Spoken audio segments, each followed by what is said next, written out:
61 വയസ്സിൽ അമീർ ഖാന്റെ മൂന്നാം വിവാഹം വധു ബംഗളൂരു സ്വദേശിനി ഗൗരി സപ്രാറ്റ്.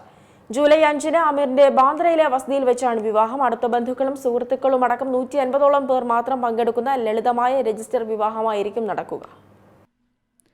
തന്റെ 61 വയസ്സിൽ ബോളിവുഡ് മിസ്റ്റർ പെർഫെക്റ്റ് അമീർ ഖാൻ വീണ്ടും വിവാഹ ജീവിതത്തിലേക്ക് കടക്കുന്നു. ഇത് താരത്തിന്റെ മൂന്നാം വിവാഹമാണ്. വധു ബംഗളൂരു സ്വദേശിനി ഗൗരി സ്പ്രാറ്റ് ആണ്.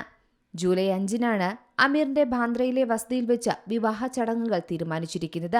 ആർഭാടങ്ങൾ നിറഞ്ഞ സെലിബ്രിറ്റി വിവാഹങ്ങളിൽ നിന്നും തീർത്തും വ്യത്യസ്തമായ തികച്ചും ലളിതമായ ചടങ്ങുകളോടെയായിരിക്കും ഇരുവരുടെയും വിവാഹം. അടുത്ത ബന്ധുക്കളും സുഹൃത്തുക്കളും അടങ്ങുന്ന 150ഓളം പേർക്ക് മാത്രമാണ് ക്ഷണം ലഭിച്ചിരിക്കുന്നത്. ലളിതമായ രജിസ്റ്റർ വിവാഹ രീതിയാണ് താരങ്ങൾ തെരഞ്ഞെടുത്തതും.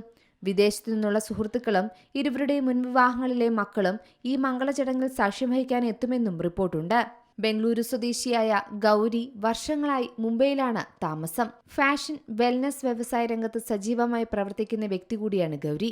അമീർ ഖാനും ഗൗരിയും കഴിഞ്ഞ 1 വർഷത്തിലേറെയായി ഒപ്പമാണ് താമസിക്കുന്നത്. പല പൊതുവേദികളിലും ഇരുവരും ഒരുമിച്ച് പ്രത്യക്ഷപ്പെട്ടിട്ടുമുണ്ട്. ഇത് അമീർ ഖാന്റെ മൂന്നാമത്തെ വിവാഹമാണ്. ബാല്യകാല സുഹൃത്തായ റീന ദത്തയെയാണ് ആദ്യം അമീർ ഖാൻ വിവാഹം ചെയ്തത്. 1986-ലായിരുന്നു ഇരുവരുടെയും വിവാഹം. എന്നാൽ 2002-ൽ ഇവർ വേർപിരിഞ്ഞു. ജുനൈദ്, ഐറ എന്നിവരാണ് ഇവരുടെ മക്കൾ. പിന്നീട് 2005-ലാണ് പ്രശസ്ത സംവിധായിക കിരൺ റാവുവിനെ അമീർ ഖാൻ വിവാഹം കഴിച്ചത്. എന്നാൽ 2021-ൽ ഈ ബന്ധവും അവസാനിച്ചു. ആ ബന്ധത്തിൽ ആസാദ് എന്ന മകൻ അമീർ ഖാനുണ്ട്. വേർപിരിയലുകൾക്ക് ശേഷവും മുൻ ഭാര്യമാരെയും മക്കളെയും അടുത്ത സൗഹൃദം പുലർത്തുന്ന അമീറിന്റെ ജീവിതത്തിലെ പുതിയ തുടക്കത്തെ ഏറെ കൗതുകത്തോടെയാണ് ഇപ്പോൾ സിനിമാ ലോകവും ആരാധകരും നോക്കിക്കാണുന്നത്. Entertainment desk, Zee Malayalam news. ഏറ്റവും പുതിയ വാർത്തകളും വിശേഷങ്ങളും വിരൽ തുമ്പിലറിയാൻ സീ മലയാളം ന്യൂസ് എല്ലാ ഡിജിറ്റൽ പ്ലാറ്റ്ഫോമുകളിലും ലഭ്യം.